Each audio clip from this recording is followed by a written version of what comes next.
Zaxiriddin Muhammad Bobur, O'zbek va jahon tarixidagi buyuk sarkarda, davlat arbobi hamda iste'dodli shoir. U 1483 yil 14 fevralda Andijonda tavallud topgan. Bobur Amir Temurning avlodi bo'lib, yoshligidan harbiy va siyosiy kurashlar ichida ulgaydi. U Farg'ona taxtiga 12 yoshida o'tirgan, ammo ichki nizolar sabab ko'p qiyinchiliklarni boshdan kechirgan. Shunga qaramay, Bobur o'z irodasi va zakovati bilan kuchli qo'shin tuzib, Hindistonda Boburiylar sulolasiga asos soldi. Bu sulola keyinchalik Hindiston tarixida muhim o'rin egalladi.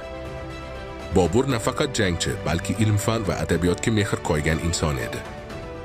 Uning Boburnoma asari tarixiy, geografik va adabiy jihatdan juda qimmatli manba hisoblanadi.